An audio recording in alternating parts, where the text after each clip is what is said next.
Yes? Would you like to buy some nostalgia? What kind of nostalgia? Just the best kind. The Nintendo 64. What kind of game does it come with? Just the best game. Rugrats. Man, I don't know. Rugrats. That's a pretty crappy game. Oh, I know. Legend of Zelda. Oh, okay. How much? For you, $1,000. That's like 5 times the original price. Oh, sold. Give me the Nintendo. Who would have thought it was already day 2 of posting for 30 days, but here we are. So it was 1997. I was 12 years old, and we lived in a world without iPhones. We just had dumb phones like the Nokia. We didn't have electric vehicles. We powered vehicles with the souls of our enemies. It was a dark time, and no one really likes to talk about it. But there was one great thing about 1997, and that was the release of Sony's PlayStation 1, also known as the PlayStation, and Nintendo's N64. And that year, I asked my mom to buy me a Nintendo 64 for Christmas, and of course she did, and I convinced her to let me play it early. And this was my first game console. But the big thing about this particular year was that this was like a turning point for game consoles, because before this we had the Super Nintendo, and that was not 3D. And maybe there were a few 3D games, but it really wasn't 3D. And the N64 and the PlayStation both brought with them dedicated 3D graphics. So this was amazing, and this was my first ever game console. I was really excited to get it. And I went with the N64 because it had an analog stick. Anyway, I got the N64 and I got the game Light Wars, which for you North American folk, that is Star Fox. I don't know why they have different names. And I played that game, and it was awesome. It was on an old CRT TV, and I completed that game.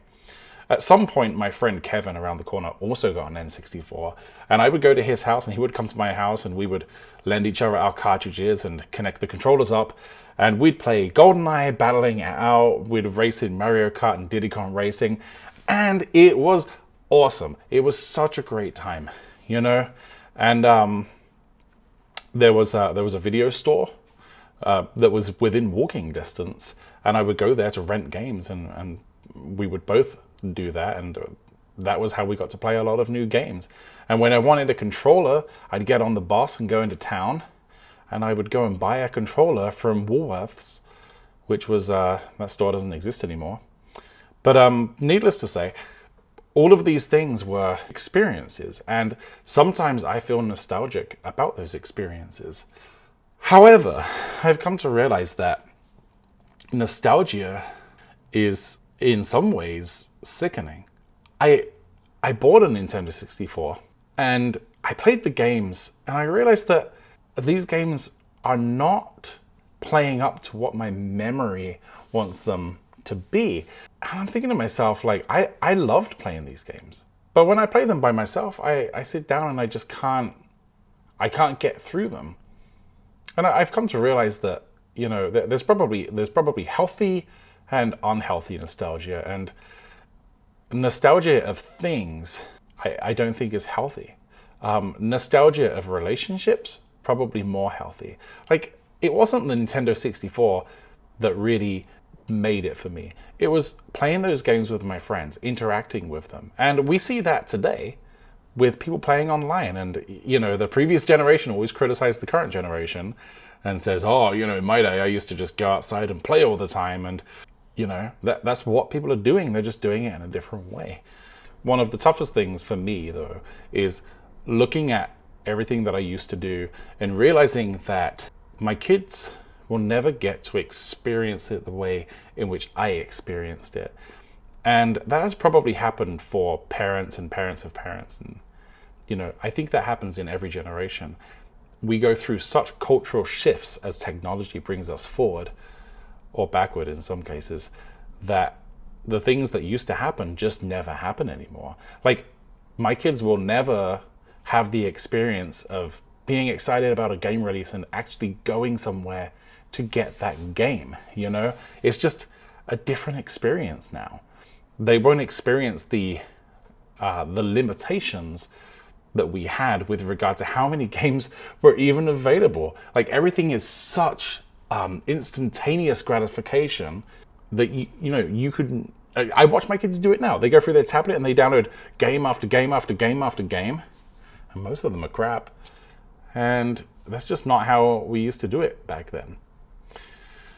And so, knowing that they're never going to experience that actually makes me kind of sad, and I feel a little bit sick when I'm playing things, and I realize that there's no way for me to connect with them and really explain what that experience is. And the best I can do is join them in the new experiences and go with the modern world. But yeah, there we go. I can't believe that we're on day 2 of posting these videos, and I'm so late recording, but I had to do it because I made a commitment. This is video 2. Doesn't July have 31 days? Yeah, I should have done a 31-day challenge, but whatever. There we go. So this is a video 2, trying to get a little more creative in the skits. So hopefully you guys liked that, or maybe it was a little too corny. I don't know. Definitely, I have paid more money than I ever should have to satisfy my nostalgia.